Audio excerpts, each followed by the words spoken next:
OTA गया में 13 जून को होने वाले 17वें पासिंग आउट परेड पर भी कोविड-19 का असर पड़ा है। इस वजह कर इस बार पूरे समारोह के दौरान कई परंपराओं को नहीं निभाया जा सकेगा। हमेशा की तरह पासिंग आउट परेड की पूर्व संध्या पर होने वाला भव्य मल्टी एक्टिविटी डिस्प्ले भी कोरोना संक्रमण के मद्देनजर आयोजित नहीं किया जाएगा। इतना ही नहीं, कोरोना इफेक्ट की वजह कर बाहर से आने वाले चीफ गेस्ट और कैडेट्स के अभिभावक इस अद्भुत कार्यक्रम के गवाह नहीं बन सकेंगे।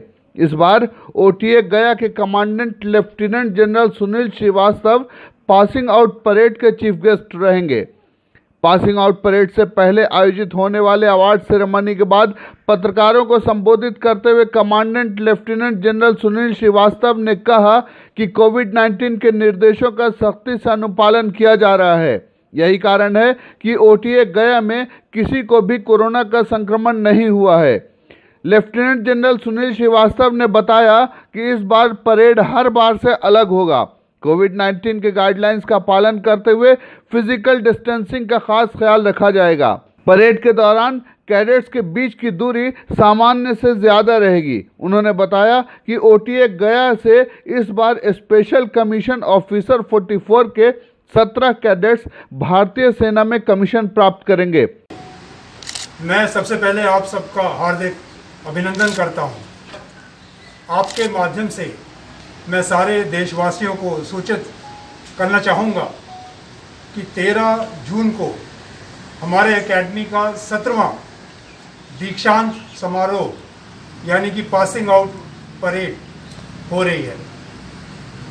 और इस पासिंग आउट परेड में यहाँ हमारे एकेडमी में 17 स्पेशल कमीशन ऑफिसर्स कमीशन होंगे।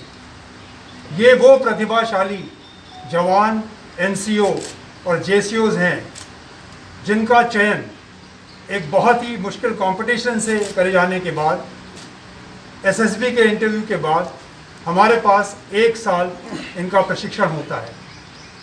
और आज ये कमीशन होंगे 4 इन्फेंट्री में, 3 आर्टिलरी में, 2 इंजीनियर्स में, 2 ईएमई में, 1 आर्मड कोर में, 1 मैकेनाइज्ड इन्फेंट्री में, 1 सिग्नल्स में, 1 एएससी में और 1 एओसी में।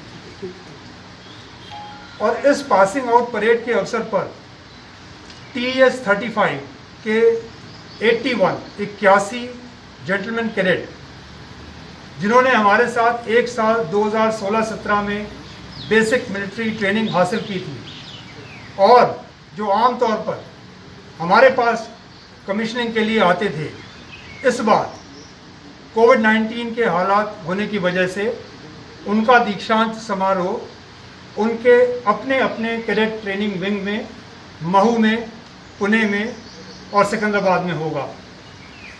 हमारी शुभकामनाएं उनके साथ हैं और उनके साथ 5 भूटान के भी ऑफिसर्स बनेंगे। हमारी शुभकामनाएं उन सब के साथ। तमाम गणमान्य अतिथियों को इनवाइट करने में असमर्थ हैं और ख़ास करके हमारे कमीशन होने वाले कैडेट्स के माता पिता, इनका परिवार और साथ ही गया के तमाम हमारे गणमान्य अतिथि। तो इस बार आपके सहयोग से लाइव स्ट्रीमिंग और यूट्यूब के माध्यम से मैं चाहूँगा कि ये मेरा आह्वान, मेरा मैसेज सब तक पहुँचे और सब लोग, सारे देशवासी सम्मिलित होकर अपने देश प्रेम की और देशभक्ति की अभिव्यक्ति करें। नहीं, यह ओटीए की अंतिम पासिंग आउट परेड नहीं है और ये जो प्रपोज़ल है 2 एंट्रीज जो यहाँ पर ट्रेन होती हैं उनको आईएमए में शिफ्ट करने का, ये प्रपोज़ल सबसे हाईएस्ट लेवल पे विचाराधीन है और उसके बारे में आर्मी के स्पोक्समैन ने 22 दिसंबर को ऑलरेडी टिप्पणी कर दी है। तो इससे ज़्यादा मैं इस वक्त इस बारे में कुछ और नहीं कहना चाहूँगा। सर, ये जो हो रही है पीओपी, तो कोविड-19 की एडवाइजरी का किस रूप में था? पासिंग आउट परेड में कोविड-19 के तमाम प्रिकॉशंस का पालन किया गया है। हमने अपने बहुत सारी एक्टिविटीज़ जो मल्टी एक्टिविटी डिस्प्ले होता था, जिसमें कैडेट्स अपनी प्रतिभा दिखाते थे, घुड़सवारी की, पीटी की, लोग स्काई डाइविंग करते थे, और भी टीम्स आती थी अपनी कला दिखाने के लिए, वो इस बार हम नहीं कर रहे हैं आयोजित, क्योंकि कोविड कंडीशंस में। इससे पहले इस सत्र में बेहतर प्रदर्शन करने वाले कैडेट्स को commandant lieutenant general Sunil Srivastava ने ट्रॉफी और सर्टिफिकेट देकर सम्मानित किया। राकेश कुमार के साथ फैसल रहमानी, CNTV बिहार।